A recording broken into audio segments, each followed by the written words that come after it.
বাংলাদেশে বর্তমানে সরকারি হিসাবে প্রায় 20 লক্ষ বেকার রয়েছে। আমরা প্রতিনিয়ত চাকরির পিছনে ছুটতে ছুটতে হয়রান হয়ে গেছি এবং হতাশার মধ্যে পড়ে গেছি।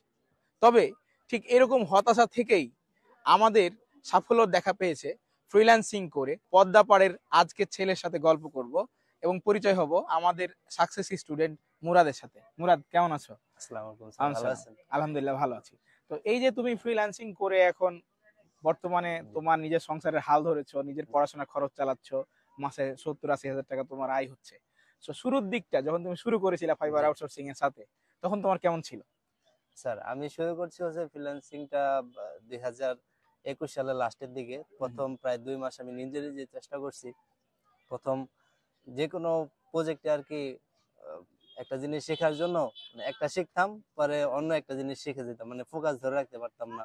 তারপরে কাজ শেখার পরে কিভাবে কাজ পাই এই জিনিসগুলোতে আর কি অনেক স্ট্রাগল করতাম।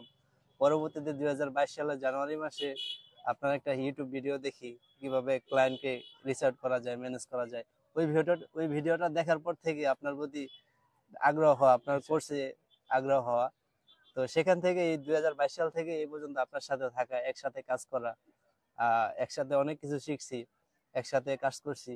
এখান থেকে আমার আচ্ছা, জার্নিটা এই আসলে। ফ্রিল্যান্সিং শেখার জন্য আমরা যে বলি যে অনেক প্রতিষ্ঠান বলে যে ইংলিশ প্রয়োজন হয় না, তোমার জি, তুমি কেমন ফেস করো? ইংলিশ কেমন প্রয়োজন হয়? আমি মনে করি ফ্রিল্যান্সিং কাজ শেখার থেকে ইংলিশটা সবচেয়ে ইংলিশটা বেশি। গুরুত্বপূর্ণ। আচ্ছা। ঠিক আছে, এখন কাজ আমি যে কোনো জায়গা থেকে শিখতে পারি, কিন্তু একটা বায়ারকে ম্যানেজ করা হুম। এই বিষয়টা কিন্তু সবার যোগ্যতা থাকে না। এই বিষয়টা আপনার সাথে কাজ করে আমি এই বিষয়টা আমি আচ্ছা স্কিলটা আচ্ছা, ডেভেলপ আমরা করতে যেভাবে পারছি। বলি যে এইভাবে ইংলিশ শিখতে হবে বা বায়ারের সাথে কথা বলার ক্ষেত্রে জি এইভাবে তুমি হচ্ছে নিজেকে রিপ্রেজেন্ট করো, সেই কাজগুলো তোমার হচ্ছে মানে সেই টিপস গুলো লেগেছে তোমার কাজে, যার কারণে তুমি সাকসেস জি হচ্ছ।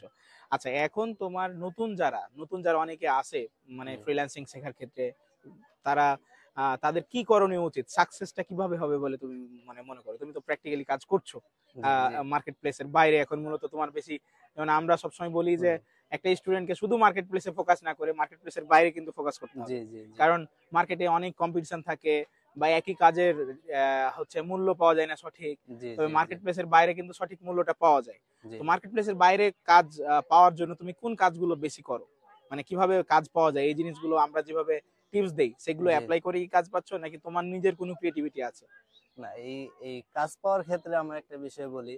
আমি প্রথম অবস্থায় কাজ পাওয়ার ক্ষেত্রে অনেক স্ট্রাগল করতাম। হুম, হুম। পরবর্তীতে দু একটা প্রজেক্ট আপনার সাথে কাজ করার পরে একসাথে যখন আমরা হোয়াটসঅ্যাপ গ্রুপে ক্লায়েন্টের সাথে একসাথে আপনি এবং ক্লায়েন্ট একসাথে যখন কাজ করি, তখন ক্লায়েন্টের সাথে আপনি কিভাবে কথা বলেন ওই বিষয়গুলো আমার জানার পরে এখন আমি নিজেই ক্লায়েন্ট ম্যানেজ করতে পারি। গ্রেট। ঠিক আছে। সো শুরুর সময়গুলো আমরা প্রত্যেকটা স্টুডেন্টকে আমাদের ফাইবার আউটসোর্সিং ইনস্টিটিউটে যারা ভর্তি হয় তাদেরকে আমরা হেল্প করি। কিভাবে হেল্পটা হয় যে একটা স্টুডেন্ট প্রথমে কাজ কিভাবে পাবে বা বাইরের সাথে কথা বলতে ভয় পায়, তো সেক্ষেত্রে মেন্টর হিসেবে আমার দায়িত্ব থাকে যে আমি স্টুডেন্টকে কিভাবে কাজ পাইয়ে দিতে হয় সেই সাপোর্টগুলো দিয়ে থাকি। এবং আমরা কাজটাকে বেসিক থেকে অ্যাডভান্স পর্যন্ত শেখাই। কারণ একটা স্টুডেন্ট হয়তো কোনো প্রতিষ্ঠানে গিয়ে কাজ করতে হয় কিভাবে সেটা পারে, কিন্তু কিভাবে কাজ পেতে হয় জি এটা জি কিন্তু জি পারে না। তো আমরা সেক্ষেত্রে লিঙ্কডইনে রিচ করতে হয় কিভাবে, ইমেলে কিভাবে রিচ করতে হয়, কখন করতে হবে, কোন ক্লায়েন্ট গুলোকে রিচ করলে কাজ পাওয়া যাবে, এগুলো কিন্তু শিখে থাকি। আপনারা যারা ফাইবার আউটসোর্সিং ইনস্টিটিউটের সাথে থাকতে চান বা আমাদের ডিজিটাল মার্কেটিং শিখে নিজের ক্যারিয়ার করতে চান, তারা আমাদের এই পেজে এবং আমাদের ওয়েবসাইটে, আপনারা ফাইবার আউটসোর্সিং ইনস্টিটিউট ওয়েবসাইট, আমাদের ইউটিউব, আমাদের ফেসবুক, এইগুলো আপনারা ঘুরে দেখতে পারেন যে আমরা কিভাবে আমাদের স্টুডেন্টদেরকে হেল্প করছি। তাদেরকে মিটিং করিয়ে দিচ্ছি, তাদেরকে কাজ পাইয়ে দিচ্ছি, তাদের মার্কেট প্লেসে গিগগুলো র্যাঙ্ক করাই দিচ্ছি। সো শুধু কাজ শেখা না, কাজ পাওয়া পর্যন্ত যাবতীয় সাপোর্ট আমরা দিচ্ছি।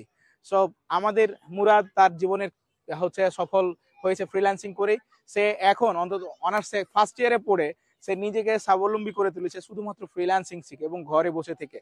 আপনারাও চাইলে পারেন পড়াশোনার পাশাপাশি, কাজের পাশাপাশি, চাকরির পাশাপাশি ফ্রিল্যান্সিংকে নিজের ক্যারিয়ার হিসেবে নিতে। তবে অবশ্যই সঠিক পথ আপনার প্রয়োজন, সঠিক মেন্টর প্রয়োজন, সঠিক প্রতিষ্ঠান প্রয়োজন, সঠিক সাপোর্ট টিম প্রয়োজন। তবেই কিন্তু আপনি সাকসেস হতে পারবেন। তো দেখা হচ্ছে আমাদের আপকামিং ব্যাচে। আসসালামু আলাইকুম।